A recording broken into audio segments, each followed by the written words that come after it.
സഭാപ്രസംഗകൻ അധ്യായം 1 ബന്ധപ്പെട്ട 37 ചോദ്യോത്തരങ്ങളാണ് ഈ വീഡിയോയിൽ ഉൾപ്പെടുത്തിയിരിക്കുന്നത്. ചോദ്യം 1. താൻ ആരാണെന്നാണ് സഭാപ്രസംഗകൻ പറയുന്നത്? ഉത്തരം: ജെറുസലേമിലെ രാജാവും ദാവീദിന്റെ പുത്രനും. ചോദ്യം 2. സഭാപ്രസംഗകൻ തന്നെ ഏതു നഗരത്തിലെ രാജാവായിട്ടാണ് പരിചയപ്പെടുത്തുന്നത്? ഉത്തരം: ജെറുസലേം. ചോദ്യം 3. സകലവും മിഥ്യ എന്ന പ്രഖ്യാപനത്തിന് മുമ്പ് സഭാപ്രസംഗകൻ ഉപയോഗിക്കുന്ന ആവർത്തന പദം ഏത്? ഉത്തരം: മിഥ്യകളിൽ മിഥ്യ. ചോദ്യം 4. സഭാപ്രസംഗകന്റെ അഭിപ്രായത്തിൽ എന്താണ് മിഥ്യ? ഉത്തരം: സകലവും. ചോദ്യം 5. പൂരിപ്പിക്കുക. സൂര്യന് താഴെ മനുഷ്യന് ഡാഷ് കൊണ്ട് എന്ത് ഫലം? ഉത്തരം: അധ്വാനം. ചോദ്യം 6. തലമുറകളെക്കുറിച്ച് സഭാപ്രസംഗകൻ എന്താണ് പറയുന്നത്? ഉത്തരം: തലമുറകൾ വരുന്നു പോകുന്നു. ചോദ്യം 7. തലമുറകൾ മാറിക്കൊണ്ടിരിക്കുമ്പോഴും നിലനിൽക്കുന്നത് എന്താണെന്നാണ് സഭാപ്രസംഗകൻ പറയുന്നത്? ഉത്തരം: ഭൂമി. ചോദ്യം 8. ഭൂമി എങ്ങനെ നിലനിൽക്കുന്നുവെന്നാണ് സഭാപ്രസംഗകൻ പറയുന്നത്? ഉത്തരം: എന്നേക്കും. ചോദ്യം 9. സൂര്യൻ എവിടേക്കാണ് വീണ്ടും തിരിച്ചെത്തുന്നത്? ഉത്തരം: ഉദിച്ചിടത്ത് തന്നെ. ചോദ്യം 10. കാറ്റ് ആദ്യം ഏത് ദിശയിലേക്ക് വീശുന്നുവെന്നാണ് സഭാപ്രസംഗകൻ പറയുന്നത്? ഉത്തരം: തെക്കോട്ട്. ചോദ്യം 11. തെക്കോട്ട് വീശിയ ശേഷം കാറ്റ് ഏത് ദിശയിലേക്ക് വീശുന്നു? ഉത്തരം: വടക്കോട്ട്. ചോദ്യം 12. കാറ്റിന്റെ സഞ്ചാരത്തെക്കുറിച്ച് ഏതാണ് ശരി? ഉത്തരം: ചുറ്റിക്കറങ്ങിക്കൊണ്ടേയിരിക്കുന്നു. ചോദ്യം 13. നദികളെക്കുറിച്ച് സഭാപ്രസംഗകൻ എന്താണ് പറയുന്നത്? ഉത്തരം: നദികൾ സമുദ്രത്തിലേക്ക് ഒഴുകുന്നു. ചോദ്യം 14. നദികളെല്ലാം സമുദ്രത്തിലേക്ക് ഒഴുകിയിട്ടും എന്ത് സംഭവിക്കുന്നില്ലെന്നാണ് സഭാപ്രസംഗകൻ പറയുന്നത്?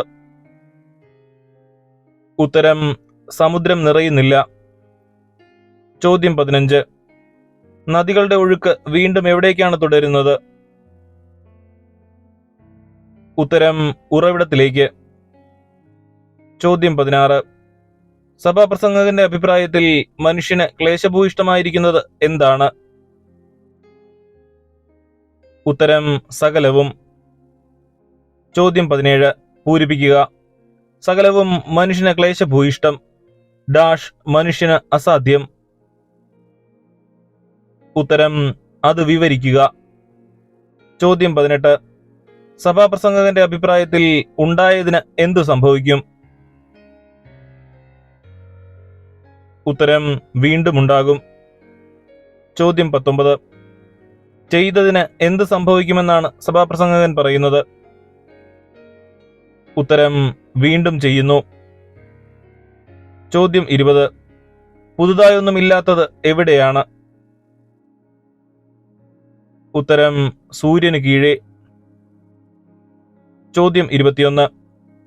പുതിയതെന്ന് പറയാൻ എന്തുണ്ട് എന്ന ചോദ്യം ഏത് വാക്യത്തിലാണ് സഭാപ്രസംഗകൻ ചോദിക്കുന്നത്? ഉത്തരം: സഭാപ്രസംഗകൻ 1:10. ചോദ്യം 22. പുതിയത് എന്ന് തോന്നുന്ന കാര്യം എപ്പോൾ മുതൽ ഉണ്ടായിരുന്നതായിട്ടാണ് സഭാപ്രസംഗകൻ പറയുന്നത്? ഉത്തരം: യുഗങ്ങൾക്ക് മുൻപ് തന്നെ. ചോദ്യം 23. ആരും ഓർക്കുന്നില്ല എന്ന് സഭാപ്രസംഗകൻ പറയുന്നത് എന്താണ്? ഉത്തരം: കഴിഞ്ഞതൊന്നും. ചോദ്യം 24. വരാനിരിക്കുന്നവയെ ആരാണ് ഓർക്കാത്തത്? ഉത്തരം അവയ്ക്ക് ശേഷം വരാനിരിക്കുന്നവർ. ചോദ്യം 25. താൻ ആരായിരുന്നുവെന്നാണ് സഭാപ്രസംഗകൻ 1:12 പറഞ്ഞിരിക്കുന്നത്? ഉത്തരം ജെറുസലേമിൽ ഇസ്രായേലിന്റെ രാജാവ്. ചോദ്യം 26. സഭാപ്രസംഗകൻ ഇസ്രായേലിന്റെ രാജാവായി ഭരിച്ചിരുന്നത് എവിടെയാണ്? ഉത്തരം ജെറുസലേമിൽ. ചോദ്യം 27. സഭാപ്രസംഗകൻ എന്തിനെക്കുറിച്ച് ആരാഞ്ഞറിയാനാണ് പരിശ്രമിച്ചത്?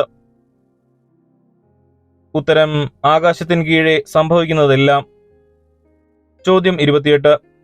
വ്യഗ്രതയോടെ ചെയ്യാൻ ദൈവം മനുഷ്യനെ ഏൽപ്പിച്ച ജോലി എങ്ങനെയുള്ളതാണെന്നാണ് സഭാപ്രസംഗകൻ പറയുന്നത്? ഉത്തരം ക്ലേശകരമാണ്. ചോദ്യം 29. സൂര്യന് കീഴിലുള്ള എല്ലാ പ്രവൃത്തികളും വീക്ഷിച്ച സഭാപ്രസംഗകന്റെ അഭിപ്രായം എന്താണ്? ഉത്തരം എല്ലാം മിഥ്യയും പാഴ്വേലയുമത്രേ. ചോദ്യം 30. വളഞ്ഞിരിക്കുന്നതിനെ കുറിച്ച് സഭാപ്രസംഗകൻ എന്താണ് പറയുന്നത്? ഉത്തരം നേരെയാക്കാൻ ആർക്കും കഴിയില്ല. ചോദ്യം 31. എന്ത് എണ്ണുന്നത് അസാധ്യമാണെന്നാണ് സഭാപ്രസംഗകൻ പറയുന്നത്? ഉത്തരം ഇല്ലാത്തത്. ചോദ്യം 32. സഭാപ്രസംഗകൻ തനിക്ക് മുമ്പുണ്ടായിരുന്ന രാജാക്കന്മാരുമായി താരതമ്യം ചെയ്യുമ്പോൾ എന്താണ് അവകാശപ്പെടുന്നത്? ഉത്തരം എല്ലാവരേക്കാളും അധികം ജ്ഞാനം സമ്പാദിച്ചു. ചോദ്യം 33. തനിക്ക് മുൻപ് എവിടെയുണ്ടായിരുന്ന രാജാക്കന്മാരുമായാണ് സഭാപ്രസംഗകൻ തന്നെ താരതമ്യപ്പെടുത്തുന്നത്? ഉത്തരം ജെറുസലേമിൽ. ചോദ്യം 34. സഭാപ്രസംഗകൻ താൻ എന്തനുഭവിച്ചറിഞ്ഞുവെന്നാണ് വിചാരിച്ചത്? ഉത്തരം ജ്ഞാനത്തിന്റെയും അറിവിന്റെയും യഥാർത്ഥ രൂപം. ചോദ്യം 35. ജ്ഞാനത്തെയും അറിവിനെയും കൂടാതെ മറ്റെന്തിനെ കൂടി വിവേചിച്ചറിയാൻ ഞാൻ ഉദ്യമിച്ചുവെന്നാണ് സഭാപ്രസംഗകൻ പറയുന്നത്? ഉത്തരം ഉന്മത്തതയെയും ഭോഷത്വത്തെയും. ചോദ്യം 36. ജ്ഞാനമേറുമ്പോൾ എന്തും ഏറുമെന്നാണ് സഭാപ്രസംഗകൻ പറയുന്നത്? ഉത്തരം ദുഃഖം.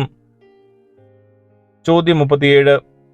അറിവ് വർദ്ധിക്കുമ്പോൾ എന്തും കൂടി വർദ്ധിക്കും? ഉത്തരം വ്യസനം.